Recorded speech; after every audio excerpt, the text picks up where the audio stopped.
Hi everybody. Here's the inspiration piece that I'm working with today, and here's the card that I'm going to be doing and showing you how to make. So what you want to do is you want to grab yourself a solid piece of white cardstock, and what I have is I have a 110-pound cardstock here that I'm working with. And what I'm going to be doing here right now is I'm pulling out all of the stamps that I am going to be using for this. Now, excuse me, this card set is from My Favorite Things and the ink is from My Favorite Things. This is a new card kit, and actually this is their very first card kit that they had when they started in January of this year. And I decided to go ahead and get this card kit because I wanted to try it out and try out their inks. And I love it. I actually love their products. Very good and very easy to work with. So what I'm doing right now is using some of the inks that came into that card kit. And I am using the stamp sets. And I do what we call the solid image of the stamp. And then the inside, here you go, a close-up look there of the stamp. And what I like is that My Favorite Things stamps and their dies are all so compatible that it's just amazing. So here I'm doing the second one. I'll give you a close-up of that. And so I'm going to be doing a lot more stamping here. And what you do is you build your flowers and you build your stems and your leaves and your everything with this stamp set, which I really, really love it. And the inks that come with the stamp sets work so awesome with these stamps. It's just amazing and how well they work. So that's what I'm doing right now is I'm going ahead and I'm stamping a bunch on here because I'm going to be cutting them out as well. And that's why they're so spaced apart there. So there you have it. And now I'm going to also be stamping the leaves and some of the other parts of the tree branches here that you see. And I'm going to give you a close-up of that. So once I stamp the other part, which I'm building the flower with the stem with the flowers on it, and I'll show you a close-up look of that here in a minute. But the way they have it is everything fits so perfectly. You don't have to do any thinking. You just have to make sure you just grab the right one. See? So that's what it looks like. And so what I end up doing is once I end up doing that, I go ahead and I grab some of these stamps that are shaped like leaves, and I do the solid background as well of these leaves. And then I'm going to do the inside of these leaves.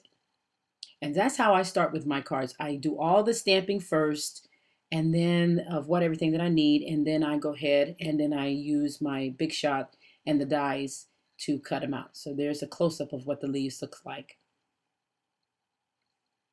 So now once I get that done, I'm going to show you how I cut it out here. And all the dies that go with the stamps are on this metal background that you see there on my mat. And they are the best dies ever. I mean, My Favorite Things do make the best dies. So I'm going to show you a close-up here of what it looks like once it's cut. There you go. I'm going to show you a close-up of this too once it's cut. So see it comes out so nice. So now I'm going to be working on my card. I'm still using the other half of that 110-pound cardstock here that comes with the kit. And I'm going to be taking some of these pieces here and I've cut them into a kind of triangular type of shape here. And those are the ones that I'm going to be using with the kit, that came with the kit, I'm sorry, as well. So what you get with these kits are just amazing. And then you get dies, you get stamps, you get ink, and you get a 6x6 paper pad. And it's all My Favorite Things products. And with this particular kit came some sequins as well, which I'm going to be using on the card. So once I get all the shapes cut and get them glued down, I just cut off the excess because that's the design that I'm going with right now.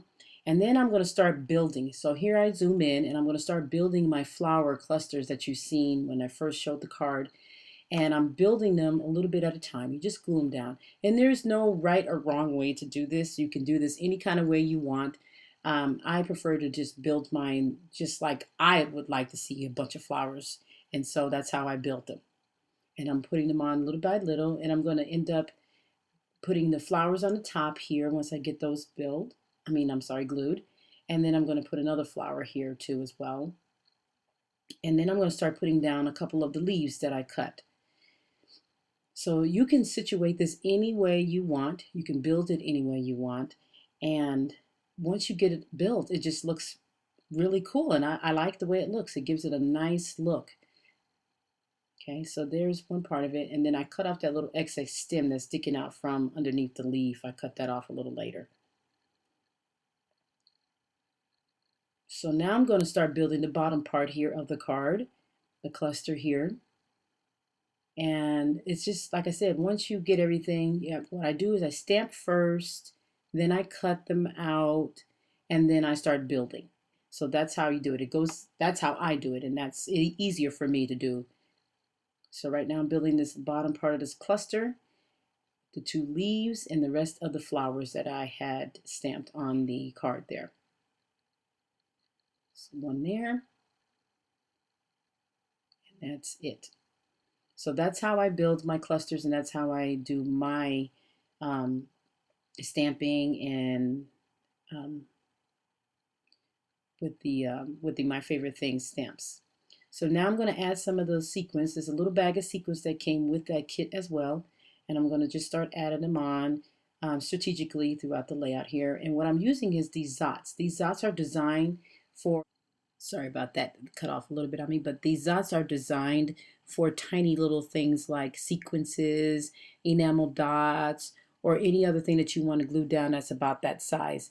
They work really, really well. I've been using them for a long, long time, and I'm able to, once I put them down with these dots, they stay in place.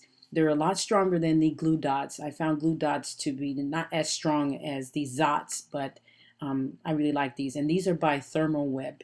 So you can purchase them anywhere at Michael's or even Hobby Lobby, and they have them there at both places. Or you can just get them online from Amazon. Alrighty, so now I think I'm about almost finished here putting down these sequences. I'm gluing down different size sequences, and I am going to be, once I get this done, then I'm going to be doing my stamping here in a minute. So I'm pretty much done with that, and I'm going to cut off this little excess that was hanging on the card there. I slowed it down a little bit so you can kind of get this last part of this process of the video. So now I'm using a stamp set, and I got this stamp set from Simon Says Stamp, and it's an older Mother's Day stamp. I think it's about 3 years old, and so I decided to go ahead and use that because it's just, that's all I wanted to say in the middle anyway, is Happy Mother's Day. And this is a Mother's Day card for my mom, so I gave her that, and she really liked it. So there you have it, and I'm using my VersaFine black ink. And that particular pad right there, that has lasted me for 4 years now. It's going on 4 years, and I use that pad often. And that stamp right there is a custom-made stamp. Yeah, and it just says handmade by Felicia J, which is my middle initial. So the card is now done, guys. So I want to thank you guys for watching. Be sure to tune in to more of the Crafty Maven with all the other talented design team members. And have a great scrappy week, guys. Take care. Bye-bye.